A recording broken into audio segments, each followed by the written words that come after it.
Ineficiente. El árbitro electoral va de tropiezo en tropiezo. José Woldenberg fue el primer presidente del Instituto Federal Electoral IFE, a quien le tocó un terzo relevo presidencial en el año 2000, cuando Ernesto Zedillo ya había cambiado prioridades y activado una sana distancia del PRI, pues solo pensaba en su nuevo cargo dentro de Kansas City Railroad, en Estados Unidos. Ya la presidencia priista había decidido abrir el juego político para una supuesta democratización nacional, autorizando partidos a diestra y siniestra.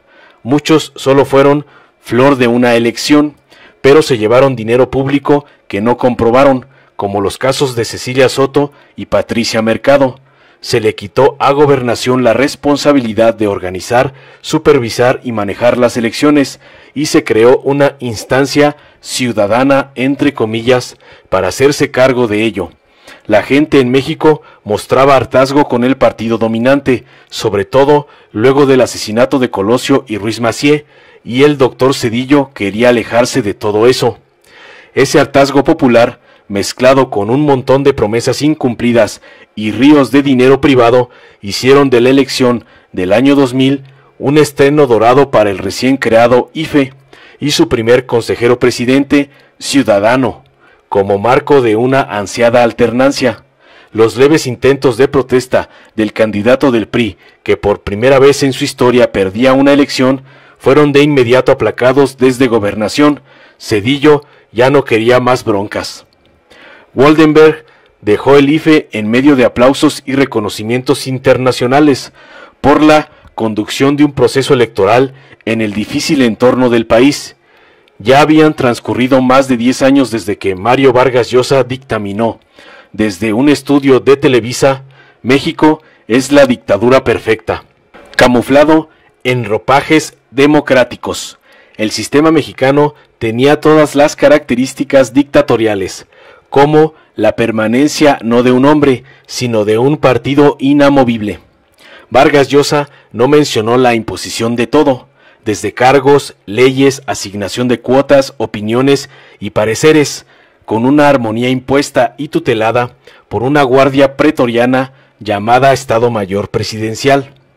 Pero el relevo de Woldenberg, Luis Carlos Ugalde, no la tuvo tan fácil, pues estaba en su camino un personaje que, con el cargo de jefe de gobierno de una de las metrópolis más pobladas y conflictivas del mundo, ya despuntaba en prestigio político y arrastre popular. Lo precedía su fama de incorruptible, que alarmó a la iniciativa privada y le exigió a Fox impedir por cualquier medio el arribo al poder de esa honestidad llamada Andrés Manuel López Obrador. Desde entonces, el club empresarial tuvo a AMLO como un estorbo para su codicia. Ya se ha dicho y escrito mucho sobre los intentos de Fox para descarrilar a AMLO. Usó todos los recursos del gobierno para hallarle trapos sucios, inventarle delitos, algo que lo hiciera sensible a una buena oferta. Nada, sus sabuesos no hallaron la mínima debilidad por más que le buscaron. El último intento desesperado de Fox fue el mal logrado desafuero, que solo fortaleció al poderoso candidato opositor. Pese a su reiterada y jurada independencia, Luis Carlos Ugalde se plegó a las órdenes de Fox, especialmente cuando la votación emitida perfiló en las encuestas de salida el triunfo de AMLO. La orden terminante desde Los Pinos fue que no se reconociera la mínima ventaja sobre el candidato oficial, Felipe Calderón. Ugalde desconoció todas las encuestas de salida, impuso silencio general y dispuso que solo él informaría el resultado comicial, debido a un irreal empate técnico, creado por las encuestadoras encabezadas por Gea Isa. Al fluir las cifras se dificultaba el fraude, por lo que Fox aumentó la presión a Ugalde. Obligado por la exigencia empresarial, fue inútil que los gobernadores cedieran los votos del PRI al PAN, las cifras no cuadraban. Casi a la medianoche de ese domingo, un temeroso Luis Carlos Ugalde anunció el triunfo panista por muy leve margen. Fue un escándalo, por lo burdo del fraude, era una evidente mentira. AMLO mostraba una colosal capacidad de convocatoria, que los demás candidatos juntos no podían siquiera igualar. El dilema para Ugalde y Fox aumentó. El supuesto árbitro electoral imparcial no atinaba a complacer al presidente y a la cúpula empresarial, especialmente cuando el opositor exigió recuento voto por voto, casilla por casilla, a lo que enseguida todos se negaron. Se descubriría la manipulación de las cifras.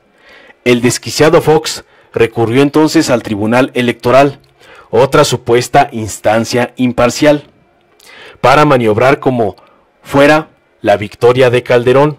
Después de muchos malabares y por la exigencia de Fox para que no hubiera un solo voto contrario en la sentencia que emitieran los magistrados, el TRIFE obedeció y de forma unánime reconoció violaciones a la Constitución y a la ley electoral, causa de invalidez del proceso, pero le dio el gane al panista, alegando un galimatías.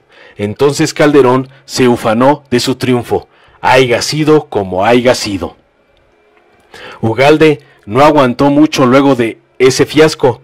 Quedaron tan cuestionados él y el supuesto árbitro electoral independiente que al año siguiente debió abandonar el cargo, donde lo sucedieron otros grises consejeros presidentes, hasta que luego de nuevas pifias en la elección de Enrique Peña Nieto, donde no reconocieron el financiamiento ilegal con tarjetas Monex y Soriana, el nuevo presidente Peña quiso lavarse el desprestigio y convirtió al IFE en INE, poniendo en el cargo a otro presidente autónomo e independiente, supuestamente, Lorenzo Córdoba Vianello.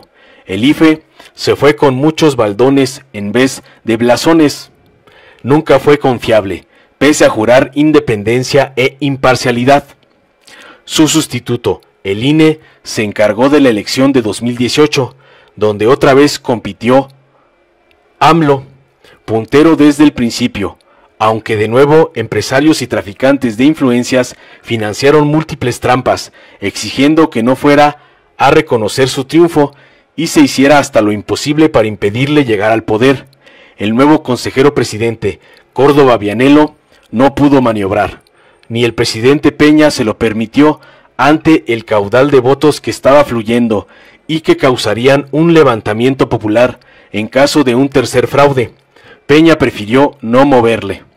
Sin embargo, no pasaron inadvertidos detalles paralelos que Córdoba consintió para revertir esa victoria, como la velocidad con que tramitó una torpe queja del PRI sobre dinero de Morena para damnificados del sismo de 2017 y que sirvió de pretexto para una multa de 197 millones de pesos, la cual se revirtió ante el escándalo originado por el monto y la rapidez y el desaseo de la investigación, o la reelección anticipada del secretario ejecutivo Edmundo Jacobo, pisoteando tiempos y reglamentos para hacerlo inamovible por otros 6 años.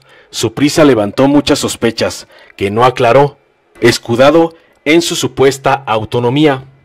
Lo peor fue su inoportuna reunión con Felipe Calderón, el infausto usurpador, quien lucha para que el INE reconozca el partido de su esposa y le otorguen millones de pesos en prerrogativas, sin importar que presentara firmas falsas y repetidas y asambleas suspendidas por falta de asistencia, que el INE registró con sobrados simpatizantes.